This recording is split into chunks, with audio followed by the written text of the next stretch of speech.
ಕನಕಗಿರಿ ಗ್ರಾಮ ದಿನದ ಹೊತ್ತಿಗೆ ಸಾಮಾನ್ಯವಾಗಿ ಕಂಡರೂ ರಾತ್ರಿ ಹೊತ್ತಿಗೆ ಆ ಗ್ರಾಮಕ್ಕೆ ಒಂದು ವಿಚಿತ್ರ ನಿಶ್ಚಲತೆ ಇಳಿಯುತ್ತಿತ್ತು.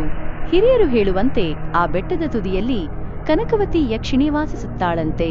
ಚಿನ್ನದಂತೆ ಕಾಂತಿಯುಳ್ಳ ಕಣ್ಣುಗಳು, ಗಾಳಿಯಲ್ಲಿ ಹಾರುವ ಕೇಶ, ಮನುಷ್ಯ ಧ್ವನಿಯಲ್ಲಿ ಮಾತನಾಡುವ ಶಕ್ತಿ, ಈ ಎಲ್ಲವೂ ಜನರನ್ನು ಬೆಚ್ಚಿ ಬೀಳಿಸುತ್ತಿದ್ದವು.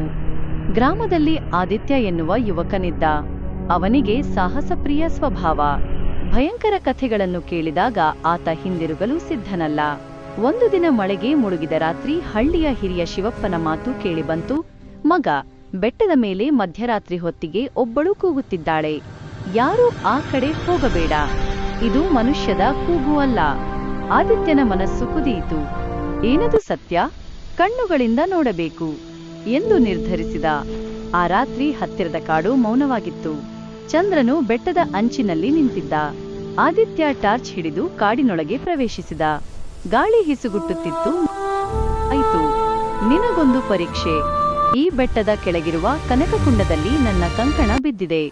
ಅದನ್ನು ನೀನು ತಂದು ನನಗೆ ಕೊಡಬೇಕು. ಆದರೆ ಎಚ್ಚರಿಕೆ, ಕಣ್ಣಿಗೆ ಕಾಣುವುದೆಲ್ಲ ಸತ್ಯವಲ್ಲ.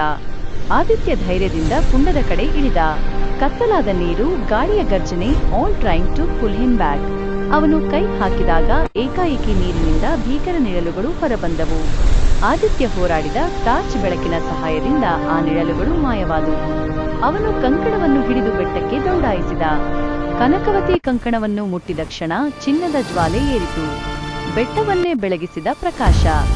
ಯಕ್ಷಿಣಿ ಕಣ್ಣೀರಿನಿಂದ ನಗಿದಳು. ಧನ್ಯವಾದಗಳು ಆದಿತ್ಯ, ನಿನ್ನ ಧೈರ್ಯ ನನಗೆ ಮುಕ್ತಿ ಕೊಟ್ಟಿದೆ. ಆಕೆ ನಿಧಾನವಾಗಿ ಆಕಾಶದ ಹೊಳಪಿನಲ್ಲಿ ಕರಗಿದಳು. ಬೆಟ್ಟ ಮೌನವಾಗಿತ್ತು. ಶತಮಾನಗಳ ನಂತರ ಮೊದಲ ಬಾರಿಗೆ ಆದಿತ್ಯ ಹಿಂದಿರುಗಿದ. ಗ್ರಾಮಸ್ಥರು ಅವನನ್ನು ನೋಡಿದಾಗ ಆಶ್ಚರ್ಯದಿಂದ ಬೆರಗಾದರು. ಸಂಚಲನ,